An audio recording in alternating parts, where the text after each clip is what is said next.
പ്രിയപ്പെട്ട കൂട്ടുകാരെ, വിത്ത് ഫുഡ് എന്നുള്ള സെഗ്മെൻറ്റിൽ ഇന്ന് ഞാൻ നിങ്ങൾക്ക് വേണ്ടിയിട്ട് ഒരു പ്രത്യേക വിഭവം തയ്യാറാക്കാണ്. ഒരു തനി നാടൻ വിഭവം. പറമ്പിൽ നിന്ന് വിളവെടുത്ത കാച്ചിൽ, കാവുത്ത് എന്നൊക്കെ പറയുന്ന കിഴങ്ങ് വർഗ്ഗങ്ങൾ, കിഴങ്ങ് കൊണ്ട് ഒരു അസ്ത്രം എന്ന കറി, തനി നാടൻ കറിയാണ്. അപ്പോൾ നമുക്കിന്ന് കാവുത്തിൻ്റെ അസ്ത്രം ഉണ്ടാക്കുന്നത് എങ്ങനെയാണെന്ന് നോക്കാം. വരും.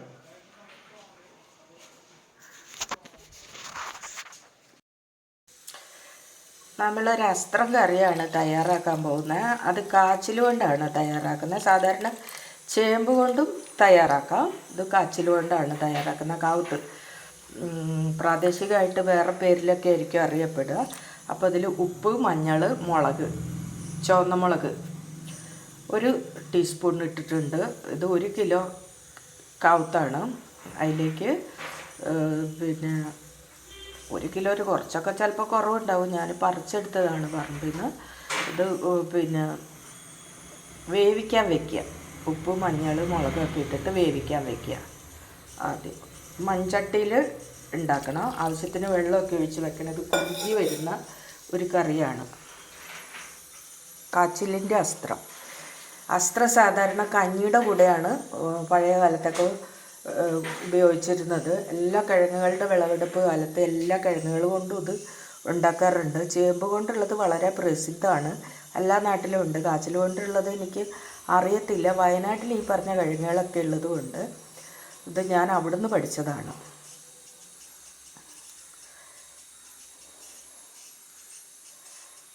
അത് ഇനി ഒരു സ്റ്റൗ കത്തിച്ച് അടുപ്പത്ത് വെക്കുക. കാച്ചിൽ പറിച്ചിട്ട് കഴുകി വൃത്തിയാക്കി നുറുക്കി കൊണ്ടുവന്നതാണ്. അതിലേക്ക് ഉപ്പ്, മഞ്ഞൾ, മുളക് ഇത്രയും സാധനം ഇട്ടിട്ടാണ് അടുപ്പത്ത് വെക്കുന്നത്. അടുപ്പ് കത്തിച്ച് ഇത് അടുപ്പത്തേക്ക് വയ്ക്കുക.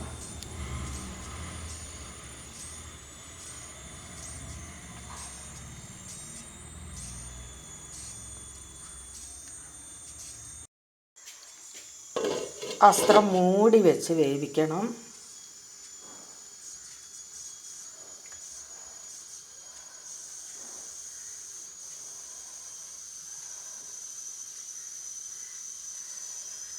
അത് വേവുന്ന സമയത്തിന് നമുക്കതിന് വേണ്ട അരപ്പുകൾ തയ്യാറാക്കിയിട്ട് വരാം. മിക്സിയിലേക്ക് 1 മുറി തേങ്ങ ഇടുക. 6-7 അല്ലി ചുവന്നുള്ളി ഇടുക. ഇത് 1 കിലോ, ഏകദേശം 1 കിലോ കഷ്ണത്തിനാണ് ഇത്രയും ഞാൻ എടുക്കുന്നത്. അതിൻ്റെ അളവ് കൂടുന്നതനുസരിച്ച് കുറയുന്നതനുസരിച്ചൊക്കെ ഇതിൽ വ്യത്യാസം വരുത്തണം. 1/4 ടീസ്പൂൺ ജീരകം ഇട്ടിട്ടുണ്ട്. ജീരകം ചിലയിടത്തൊന്നും ഇടാറില്ല. ഇവിടെ ഞങ്ങൾ ജീരകം കുറച്ചിട്ടിട്ടാണ് ചെയ്യുന്നത്. ഇത്രയും സാധനം നല്ലോണം അരച്ചെടുക്കുക.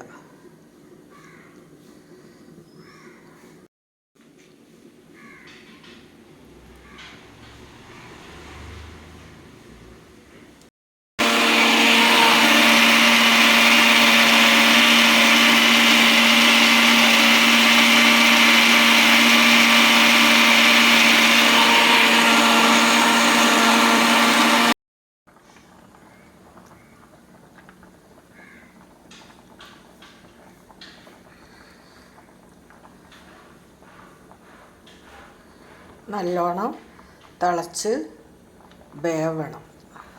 ഒന്ന് ഇളക്കി ഇട്ടുകൊക്കെ കൊടുക്കണം. തിളച്ച് കഴിയുമ്പോൾ ഇതിന് സാധാരണയായിട്ട് നമ്മൾ ഒരു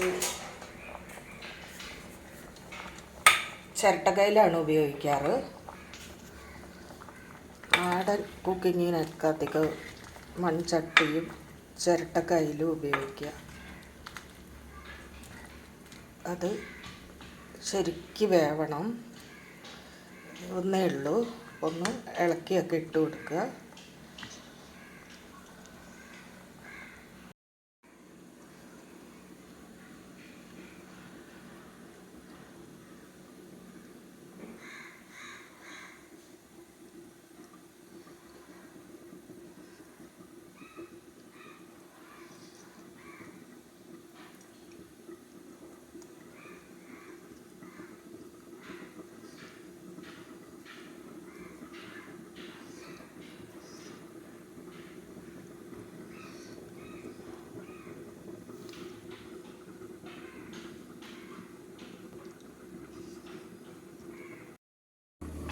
ഇനി നമുക്ക് അരച്ച് വെച്ചിട്ടുണ്ട്. കഷ്ണം വേവുമ്പോൾ അത് ഇതൊഴിക്കണം. പിന്നെ തൈര് ഇത് ലാസ്റ്റാണ് ഒഴിക്കുക. പിന്നെ കറിവേപ്പില താളിച്ചിടാൻ കടുകും മുളകും വെച്ചിട്ടുണ്ട്. ഇത്രയൊക്കെ എളുപ്പം ഉണ്ടാക്കാവുന്ന ഒരു കറിയാണിത്. സീസണലായിട്ട് ഉണ്ടാക്കുന്നതാണ് ഈ അസ്ത്രം കറിയൊക്കെ. അസ്ത്രം കറി കഞ്ഞിയുടെ കൂടെയാണ് സാധാരണ ഉണ്ടാക്കാറ് പണ്ട് കാലത്ത്. കഞ്ഞി അസ്ത്രവും. വൃശ്ചിക മാസമൊക്കെ ആകുമ്പോൾ ഈ കിഴങ്ങുകളുടെയൊക്കെ ഒരു വിളവെടുപ്പ് കാലമാവുമല്ലോ, ആ സമയത്ത് ഭക്ഷണം ഇങ്ങനത്തെ ഭക്ഷണങ്ങളായിരിക്കും. നമ്മുടെ തനതായ ഭക്ഷണ രീതികളാണ്, നമ്മളതിനെ പുച്ഛിച്ച് തള്ളാനൊന്നും പാടില്ല.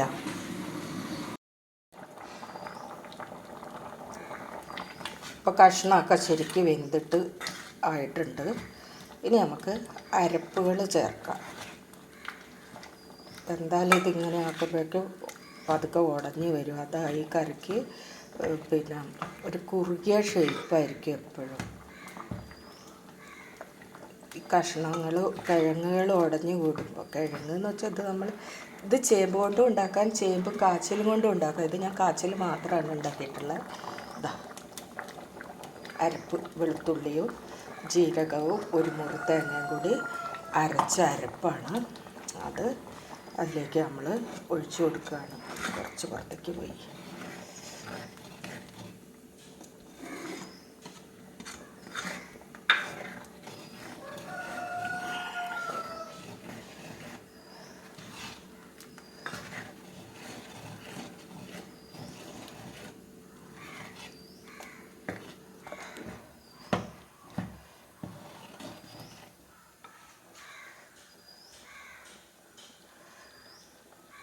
ഇത് തേങ്ങ ഒഴിച്ചിട്ട് നന്നായിട്ട് തിളയ്ക്കണം. 1 കപ്പ് തൈരാണ് ചേർത്തത്. ആ 1 കപ്പ് തൈര് ചേർത്തിട്ട് നല്ലോണം ഇളക്കുക. ഇനി ഒന്ന് ചൂടായാൽ മതി, അധികം തിളയ്ക്കാൻ വെക്കണ്ട. നല്ല കുറുകിയിരിക്കുന്ന കറിയാണ്. ഇത് ഇരിക്കും തോറും കുറുകി വരികയും ചെയ്യും.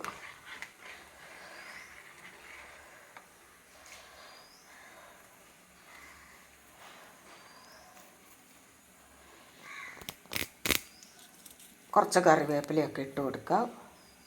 നമ്മൾ കടുക് വറുക്കുമ്പോഴും കറിവേപ്പില ഇടുന്നുണ്ട്.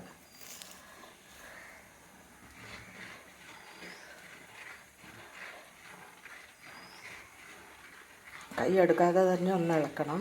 അതായത് അടി പിടിക്കാൻ സാധ്യതയുണ്ട്, കുറുകിയ കറി ആയതുകൊണ്ട്.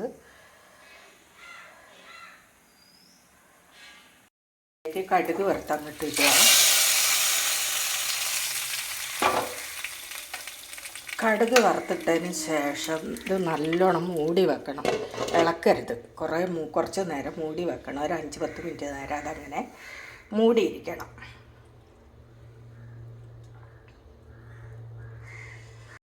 അസ്ത്രം കറി തയ്യാറായി കഴിഞ്ഞു. 10 മിനിറ്റൊക്കെ ആയി കടുക് വറുത്ത് വെച്ചിട്ട് നമുക്ക് ഇളക്കാം. ഇളക്കിക്കൂട്ടി മണം പുറത്തേക്ക് പോകാതിരിക്കാൻ വേണ്ടിയിട്ടാണ് മൂടി വെക്കുന്നത്.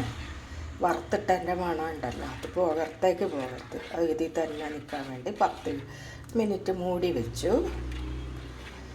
നമ്മൾ ഇളക്കി നമുക്കിതിനെ ഒരു സെർവിങ് ഡിഷിലേക്ക് മാറ്റാം. 2 തണ്ട് കറിവേപ്പിലയും ഒരു 2-3 പിന്നെ കാന്താരി മുളകും എടുത്ത് വെച്ച് നമുക്കിതിനെ ഡെക്കറേറ്റ് ചെയ്ത്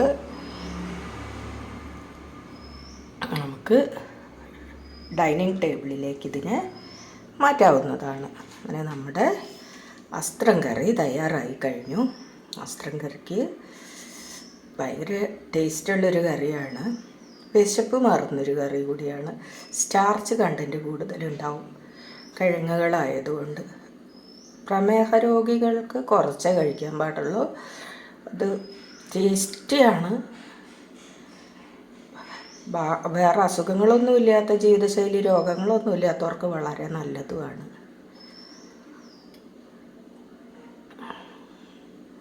ഇതാണ് നമ്മുടെ അസ്ത്രം കറി. അങ്ങനെ ഞാൻ ഇന്നലെ കിളച്ച് പറിച്ചെടുത്ത നമ്മളെ പറമ്പിൽ നിന്ന് തന്നെ കിളച്ച് പറിച്ചെടുത്ത കാച്ചിലെടുത്തിട്ട് തൊലിയൊക്കെ ചെത്തി വൃത്തിയാക്കി മുറിച്ച് പിന്നെ അതിന് വേവിച്ച് അതിന് വേണ്ട സാധനങ്ങളൊക്കെ ഒരുക്കി നിങ്ങൾക്ക് കാണിക്കാൻ വേണ്ടിയിട്ട് ഞാൻ തയ്യാറാക്കിയതാണ്. മൺചട്ടിയിൽ തയ്യാറാക്കി വെക്കണം.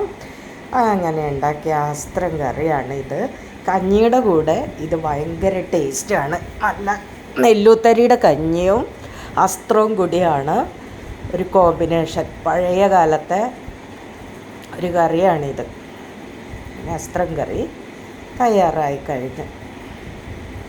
അപ്പം എല്ലാവരും ഒക്കെ ഒന്ന് ട്രൈ ചെയ്യുക.